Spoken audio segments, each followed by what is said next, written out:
Hello and welcome back to MindSpanse. I'm Craig and I want to thank you for taking some time with me today.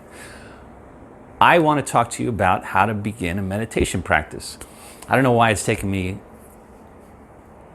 all of these 60 videos to get to this point, but everyone keeps asking me, well, how do I start? How do I start? How do I start? And I always sort of, I'm on all these boards and whatnot, so I say, well, you should start with some guided meditations But I thought about it, and while I've put out a lot of videos on different components of the meditative process, I never really said, if you're going to start a meditation practice, something you wake up one day or you're thinking about for a while and you say, I really want to start a meditation practice, what does that mean?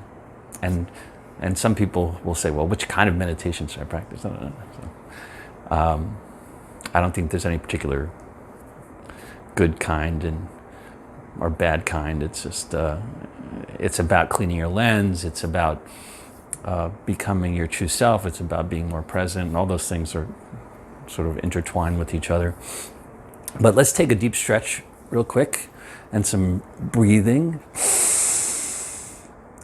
In deep through your nose, hold it for a second, and then release. Relax your shoulders, relax your jaw, smile, and we're good to go. All right. So how do you begin? I didn't even know I was meditating when I first started, so I just was doing visualization training for sports, and that migrated, which is basically where you have a coach and they help you to optimize your performance by visualizing the activity. In my case, it was slalom skiing, and it was incredibly helpful to me and my teammates, and improved times, and it works in every sport, all sports, and music, and playing piano. I play piano, so it works, right? So I was like, wow, you can sort of train your brain, and that got me thinking about other things as it relates to your mind and how does the brain work. And then I start getting exposed to different types of meditation practices.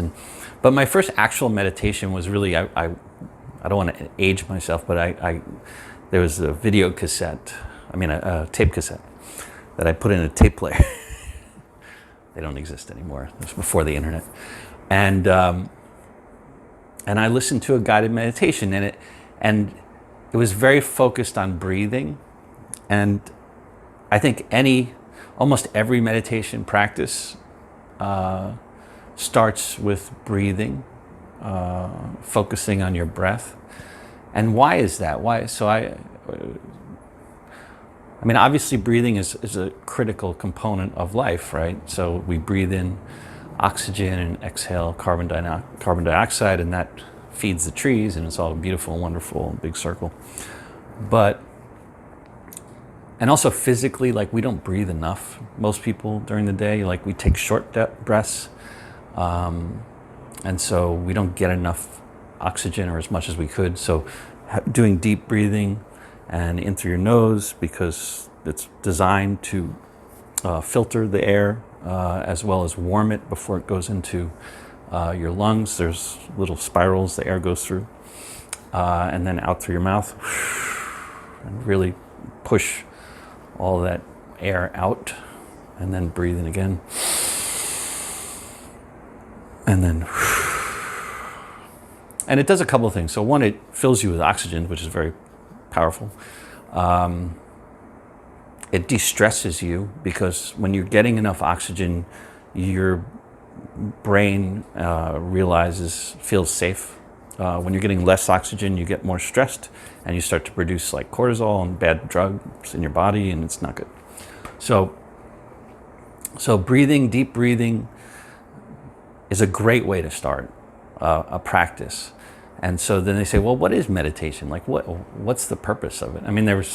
There's so many books and videos and whatnot, but at the end of the day, we all live our lives. We go to work, we do our things, and I think over the course of our lives, we have created a lot of, you call it baggage, or or just the way you think about the universe and whatever. And a lot of it's built on things that people have taught us and our experiences and all these things. And the thing is we create these things, these ways that we react.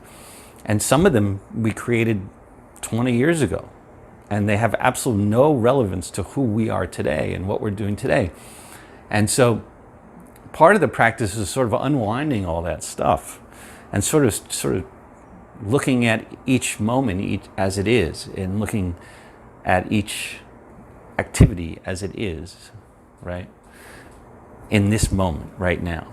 Like, what are we doing right this second? And how do I interact with it? And they're incredible philosophers and instructors and guides that take different philosophies of whether it's love or presence or non-judgment, and there's so many things, and all of them are sort of intertwined into this concept that we call meditation, which I think in its basic sense is a balance. It's a balance of the mind and the body, and it's a balance, an internal balance, right? And I look at it very specifically as this cleaning of your lens, because you have this inner lens which takes in all this external stimuli, and we can see and hear and feel and taste and whatnot, and then makes decisions about what that is. And the question is, are we doing that from a place of truth? Or are we doing that from a place of some reaction we had when we were 10 years old, you know? And so the more you can move yourself away from the past, not that the past is bad, I mean, you should learn from your past, and there's nothing wrong with studying your past. Just getting dragged through the mud of whether it's your past or even the present or a current situation is not productive and creates a lot of dissonance and pain in your body and your mind, and there's no need for it. You know, you can just be at peace or have joy all the time and not allow the external world as much as possible to interfere with that, because you are choosing to interact when something, like let's say someone says something and it bothers you. You could really look at, why does it bother you? Number one, it's probably something that's a trigger from something a while ago or yesterday or whatever it is. Or it's something that you're saying, wow, I really should have done a better job, or I really could have said that differently, or I shouldn't really deal with this person at all because it's really sort of disturbing my whole peace. So how do I start a meditation practice?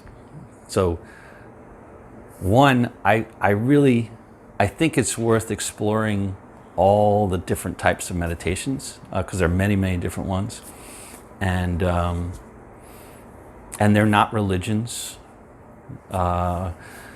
There's no magic spell. I mean, there's some really cool stuff that, you know, when you learn to get really deep into your meditations, there are great things you can do. Like you can do really sort of quasi out of body type experiences or lucid dreaming type experiences. And you can really help to heal yourself or de-stress yourself.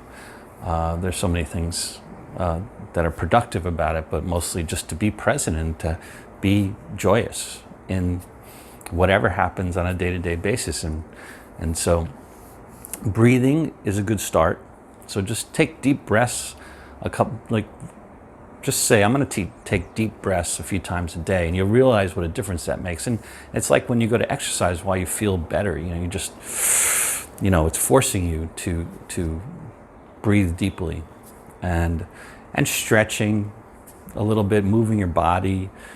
Allow the energy, because your body is like, there's energy flying all around. So when you're stressed out and, you know, you get tight, and so blood doesn't circulate, oxygen doesn't circulate, nutrients don't circulate. So you want to allow both the energy and the oxygen and nutrients to freely flow throughout your whole body.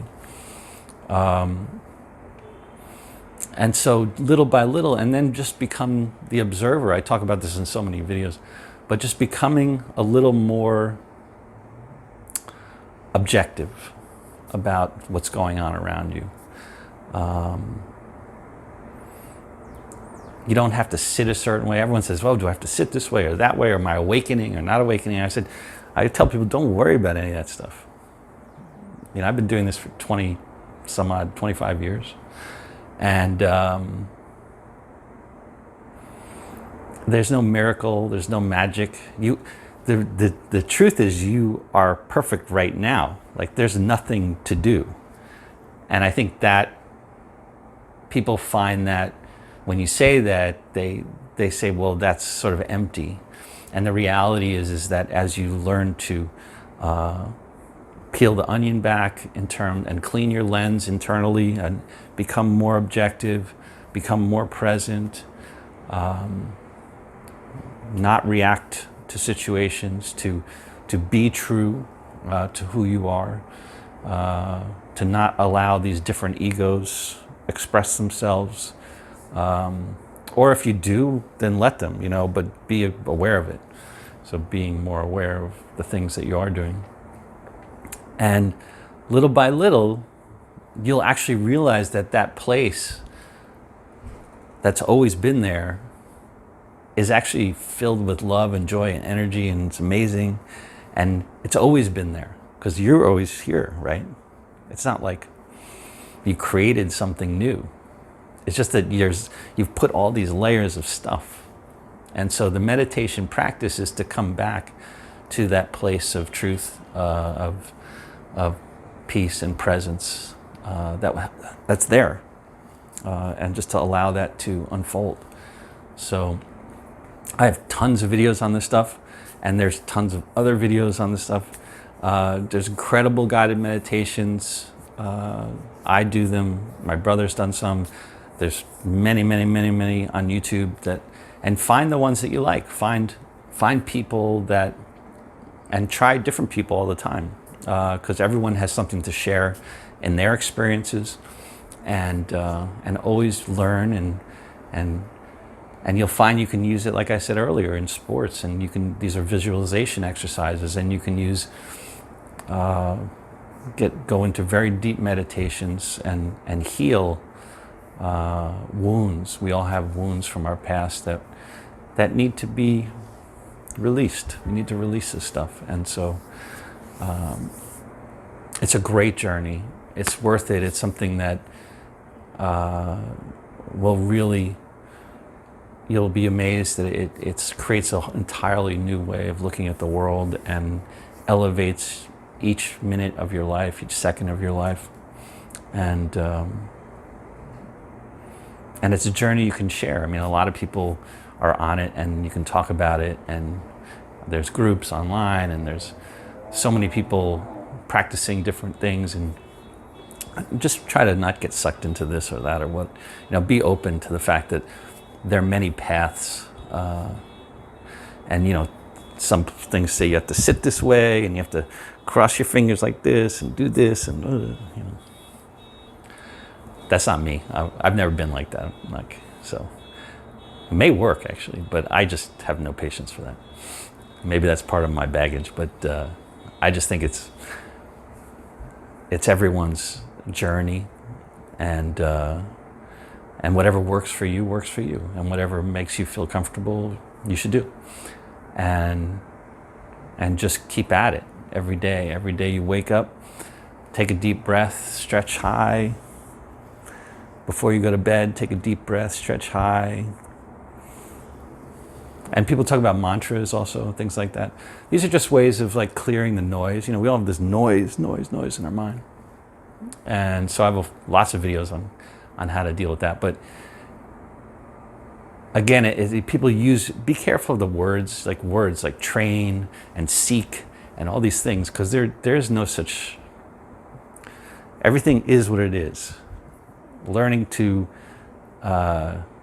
become objective and accept the fact that there will be noise in your mind. It's like a bully in the playground, right? If you engage the bully, then the bully you empower the bully. If you engage the noise in your mind, you empower it. If you don't engage, then the noise has no one to talk to. And so it'll go away. I mean, it won't go away, but it'll calm way down. And eventually it just blows through you like mist, you know. And you won't get dragged and engaged in it. And so these things take some time, but little by little, it's just being objective, being more aware of how you operate, how your brain operates, how your egos operate, and when you're a dad or a mom or at work or whatever it is, in all these different venues, and what your roles are, and realize that they're roles that you play. They're layers on top of the truth. And we do have to, in society, we do play these roles. But we're playing the roles. The roles are not us. So understand who you are and understand what the role is. And you'll have a much better relationship with those manifestations of your different parts of your ego. So I wish you an incredible journey. Do lots of breathing. Slow down. Slow down. It's okay to be quiet. It's okay to do nothing. And as you get quiet, you'll feel energy rise, because you're creating energy all the time. And that energy is going to rise up and rise up and rise up. And you're going to feel like, oh, it feels stressful. It's not stressful. It's just energy. And it's good. And just fall into it, you know. And use that energy for all the great things that you want to do, and all the love that you want to create, and all the beauty you want to create. So I wish you, again, an amazing journey. Thank you so much for your time.